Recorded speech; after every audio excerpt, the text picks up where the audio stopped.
footy news for your Wednesday, and first today we go to the Northern Territory where Liam Jarrah has been committed to trial over that alleged machete attack near Alice Springs earlier this year. He's due back in court on the 3rd of September, but until then he'll return to Melbourne and continue his recovery from an ankle injury. He's got the full support of the Demons, who released a statement today saying Jarrah will continue to strongly contest the charge.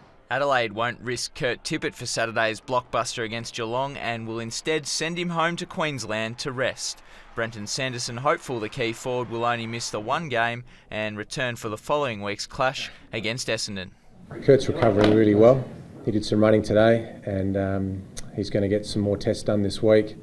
We're going to send him home for a couple of days over the weekend, but we expect him to resume training next Monday if all the tests get through okay. But there is a lot of hysteria around at the moment, and there's a lot of people who want to put their 2 bobs worth in, as we assume that they would. And I know we keep calling people externally until we get really bad news, but no, he's fine. He's recovering really well. I guess we'll have to just take our time, and we won't rush the player, and in consultation with the experts, we'll make the correct decision for him. So the Crows will be without Tippett, and they'll also be missing defender Andy Otten for the next 6 weeks.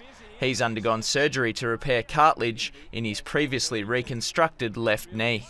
Carlton is sweating on the availability of ruckman Matthew Cruiser for Saturday night's mini-elimination final with Richmond at the MCG.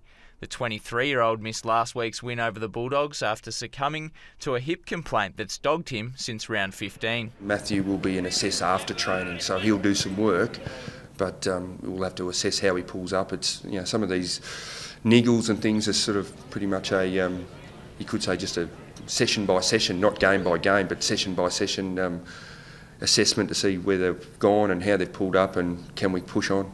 No, I'd say he's more of a likely than unlikely, but touch wood, if I say that, it usually goes the other way, so let's change.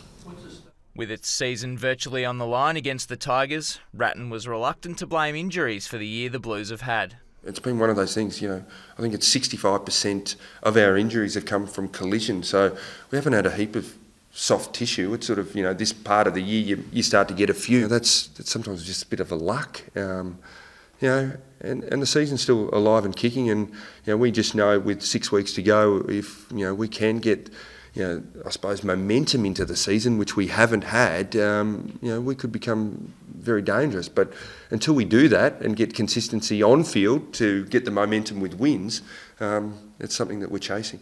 Looking to arrest a 2-match losing streak, West Coast will welcome back suspension-prone midfielder Luke Shuey for Sunday's home clash with Brisbane.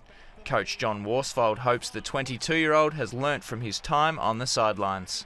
I hope he learnt that you take responsibility for your actions, and you'll pay a price if you're undisciplined. And I'm sure he's learnt that lesson. Still in Perth, and Fremantle is bracing itself for a fired-up Port Adelaide this Sunday as it looks to keep its finals aspirations on track. There's no doubt. I think Port Adelaide have already made statements. It's going to be physical, and they're going to be after us and all those things. So that's fine. We're happy. I'm pretty confident that we'll turn up and roll up at Amy Stadium, and we'll both get to work. And North Melbourne has been buoyed by the news that Hamish McIntosh will play in the VFL this weekend after being sidelined since round 7 with a knee injury.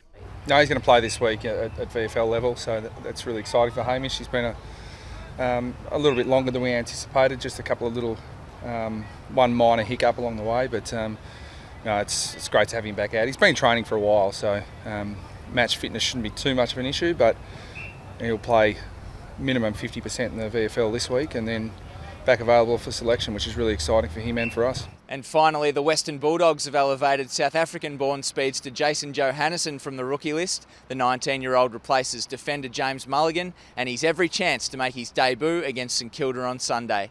That's your footy news for your Wednesday. Keep clicking back to afl.com.au for more updates.